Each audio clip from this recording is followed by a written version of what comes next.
The excavations of the grandiose Scythian funeral complex at Alexandropol in Ukraine were described in the previous video on this channel. Alexander Liutsenko, who excavated Alexandropol Kurgan in 1854–55, was the first to preserve the skulls of the people who were buried in it. Unfortunately, he did not preserve the skeletons as well. However, the archaeologists of that time did not collect any of the skeletons' remains, so science lost extremely valuable information from almost 40 royal barrows in the lower Dnieper area. Liutsenko uncovered 5 skulls, which are numbered as follows. Skulls number 1 and 2 are the ones found in the central chamber. Number 3 is the skull of a servant whose skeleton was found in the passage adjacent to the main chamber. Number 4 is the skull of a groom whose skeleton was discovered not far from a horse burial. And number 5 is the skull of yet another person found in a royal northeastern chamber. The first scholar to analyze the skulls was a member of the Russian Academy of Sciences, Karl Ernst von Baer, and the results were published in 1866. Von Baer observed, "These skulls differ greatly from each other and can be divided into 2 absolutely distinct groups. 3 of them, number 1, 2, and 5, should be defined as short and wide, and 2 others, number 3 and 4, should be defined as long and narrow." In Baer's opinion, the 2 long skulls were so similar in different measurements that they should belong to persons of one nationality. Although the 3 short skulls were less similar to each other, the difference was not so big that they could not belong to people of one nation.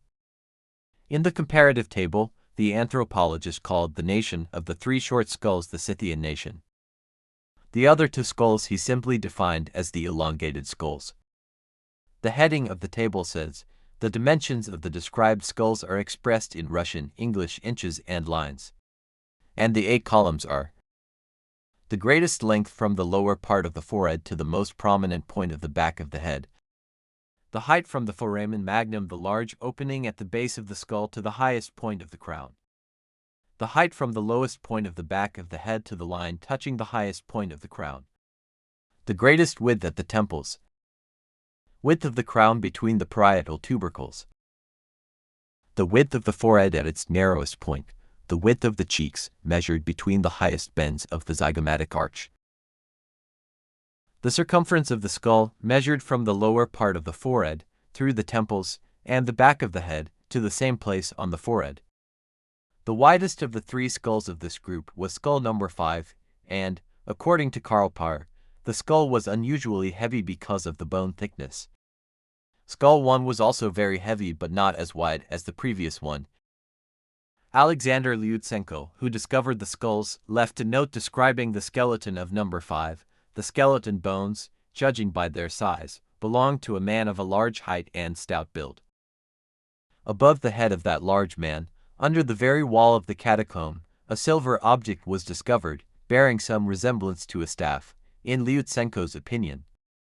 The upper end of this staff, lying above the head of the deceased, was turned towards the side of the royal tomb.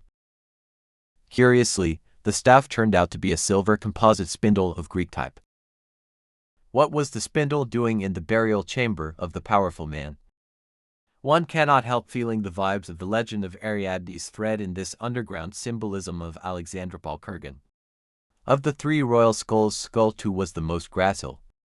Initially, it was believed to belong to a man, too, despite the fact that the burial assemblage in the central chamber strongly suggested that a male and a female were laid to rest in it. Present-day anthropological analysis showed that skull 1 from the central tomb of the Alexandropol Kurgan belonged to a man of the advanced age of 50 years or more, and skull 2 belonged to a young woman of the age of 20 to 35 years. The present-day analysis also confirmed the heterogeneity of the anthropological structure of the buried in the Alexandropol Kurgan.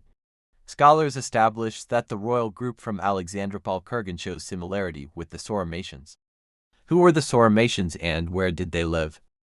One of the most outstanding figures in the history of medicine, Hippocrates, wrote in the 5th century BC, even before the Alexandropol Kurgan was built. And in Europe is a Scythian race, dwelling round Lake Maeotis, which differs from the other races. Their name is Sauromaetae.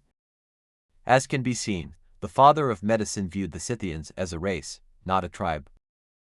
He also observed that the bodies of the Scythians had a peculiarity of shape that did not resemble any other nation because of the effect of the cold weather. In other words, the Scythians were formed by a cold climate. There is no way such a transformation could have taken place in 300 or 400 years if the Iranian migration theory is accepted.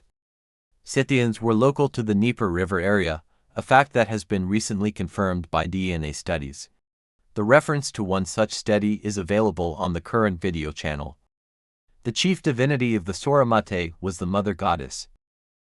As a reminder, 2 iron plaques representing a winged goddess holding 2 beasts were found in Alexandropol Kurgan. 2 bronze pole tops with the figure of the same goddess with her hands on her hips were discovered in it as well. Other pole tops portrayed griffins and birds. Also, there was the famous bronze pole top in the shape of a trident, with its prongs ending in sculptured birds with little bells in their beaks. But the most intriguing in the current context are 4 gold plaques with the design of a human head surrounded by 7 bull heads. The human head on the plaque appears to resemble the shape of the royal skulls found in the central chamber. The man is cleanly shaven and has a curious haircut with the parting, and the oxen appear to be kissing him.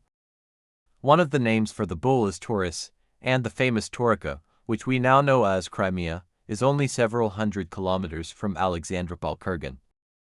At the time the Alexandropol Kurgan was being built, the rulers of the Bosporan kingdom situated in Panticapaeum, which is present-day Kirk, used griffins on their coins resembling the griffins on the Alexandropol pole tops. They used tridents as their symbols, too. Interestingly, the modern studies showed that some types of stone used in the Alexandropol retaining wall, such as marbleized limestone, may have been brought from Crimea.